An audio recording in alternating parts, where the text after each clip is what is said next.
Poštovani Sabore, ja ću govoriti odmah da kažem sa sumnjom u svrsishodnost i produktivnost, političku pa i nacionalnu opravdanost potpisivanja sporazuma onako kakav nam je predočen.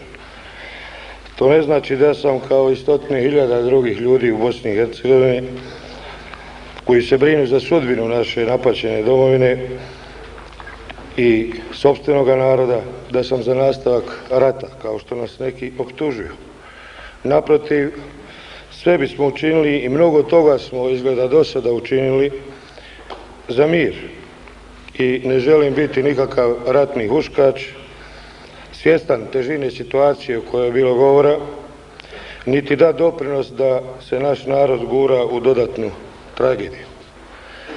Ako kažemo potpis ili rat, to jeste možda u ovom momentu pravo pitanje, ali ipak nije i jedino i ipak nam se već duže vremena isključivo nameće.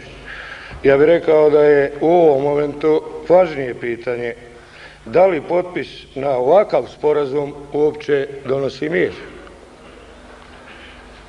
Ko nam garantira? Mi se moramo svi ovdje zapitati. Evo, neka sutra bude sve potpisano. Mi smo dosta sporazuma do sada potpisali. Koliko smo i sa Tuđmanom samo potpisali. A rat ne samo da je zaustavljen, već on eskalira genocid. Još više protjerivanje naših naroda, još više, a etničko čišćenje i ovog momenta kad mi raspravljamo traje.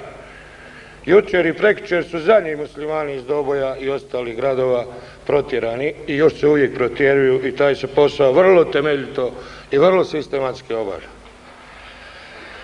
Koliko smo sigurni u to, dakle, i ko garantuje taj mir? Naš ministar Silajdžić reče da nemamo bitne garancije ni za ništa, ni za granice, ni za međunarodni status države. Mi ne znamo ovdje, zna li ko od vas, jel mi dobijamo izlaz na more ili ne?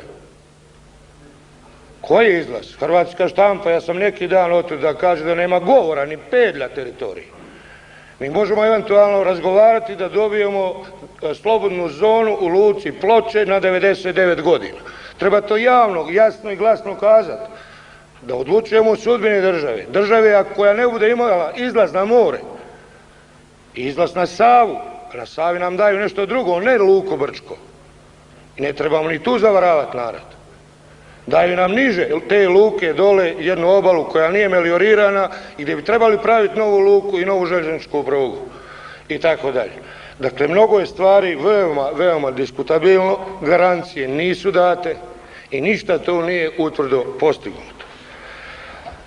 Dakle, koliko smo sigurni u te garancije i neće li upravo taj zahtjev za mir po svaku cijenu, mir uz poniženje, mir uz nepravde, mir uz dalje etničko čišćenje, mir uz progone i ubijanje, mir uz gubitak 2/3 teritorija, historijskog teritorija države Bosne i Hercegovine, 1000-godišnje države.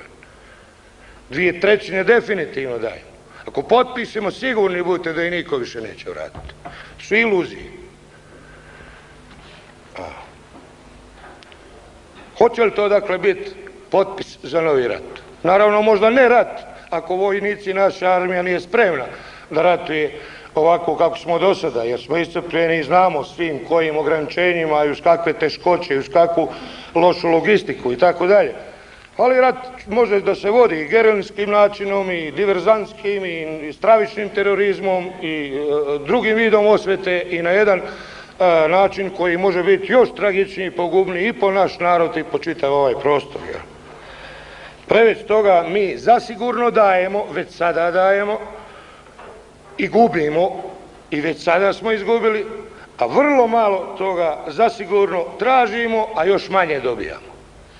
I ja ću samo kratko, pošto sam ograničen vremenu, pokušati, naravno, poštujući svaki drugi argument, da kažem zašto ne bi trebalo u ovom momentu da dajemo, da stavljamo, da kažem, taj potpis i da prihvatimo taj sporazum.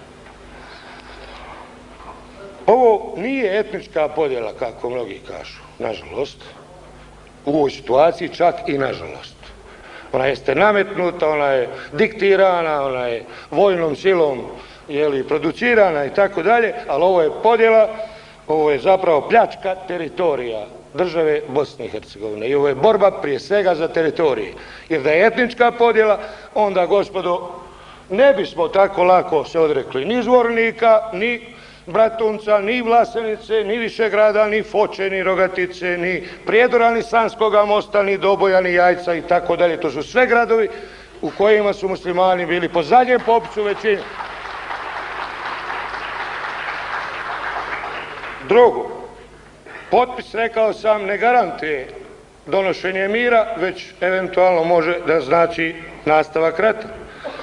Treće, nije važan redoslijed, ovim potpisom mi besprimjerno u modernoj povijesti ćemo staviti potpis i nagraditi agresora za najstravičniji genocid koji se vrši u ovom stoljeću. Poslije holokausta sigurno najstravičniji i najveći genocid, prije svega naravno nad muslimanskim narodom. Dakle, ovim svime bez presedana nagrađujemo agresiju i faktički odustajemo od svega onoga što je međunarodna javnost i sva demokratska javnost svijeta pristala. Mi tim potpisom više odustajemo od gonjenja ratnih zločinaca i od sankcija prema tim zločincima, pa sve do pitanja naknade ratne štete. I ono što je najstravičnije, ovim potpisom mi kažnjavamo 1 milion prognanih ljudi. Ili manje nešto ili nešto više. Ko će opravdati one koji su sada rasuti i rimuje se to od Grenlanda do Novog Zelanda? Od sjevernog pola, polarnog kruga gdje su logori za naše dobojilije više Narvika, pa do Malezije. Od Kanade pa do, čujem sada, evo Južne Afrike. Od ljudi koji su rasuti od Njemačke gdje je 100.000 preko Austrije, Švajcarske i evropskih zemalja, pa do Dalekoga istoka. Hoće li se ti ljudi vratiti, ja ovo završavam, kako će se vratiti, ko će im garantirati i pod kojim uslovima, jer ovaj sporazum im to ničim ne garantira. Na kraju, mislim da ovo znači i novo preseljavanje ljudi. Time etničko preseljavanje nije zaustavljeno, jer ono što je ostalo u takozvanoj Srpskoj Hrvatskoj republici će biti odmah ubrzo očišćeno, a vjerovatno će isti proces da kreće do onoga što smo zvali budućom Bosanskom republikom, dakle nove tragedije 100.000 ljudi. I to je, uvjeren sam, uvod u nestanak bosansko-hercegovačke države kao takve, ali i nestanak muslimanskog ili bošnjačkog naroda svejedno kao takvog.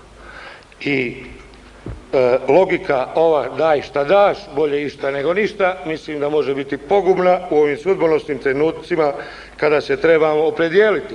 Na kraju pogađišmo sve ono u što smo se do jučer zakleli. Borba za suverenu, jedinstvenu, integralnu, međunarodno priznatu, slobodnu Bosnu i Hercegovinu. Doćemo u poziciju da ko to pomene, da ćemo malda ga dati na stup srama ili valjda povesti hajku protiv njega. I na kraju moj prijedlog. Prihvatam drugi prijedlog u osnovi gospodina Silajđića. Mislim da imamo još vremena, da treba ipak, kako neko reče, oklijevati i biti malo fleksibilniji.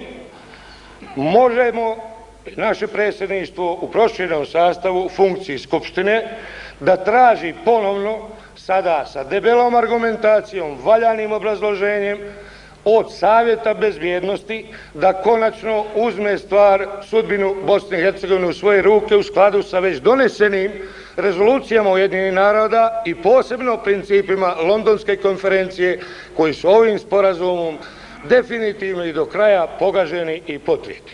Mi na to imamo pravo i ukoliko do sada nismo uspjeli da... Već 5 minuta, punih 5 minuta. Potrošio ili prekoračio. Prekoračio, baš... Dakle, moj je to prijedlog, hvala na pažnji i izvinite.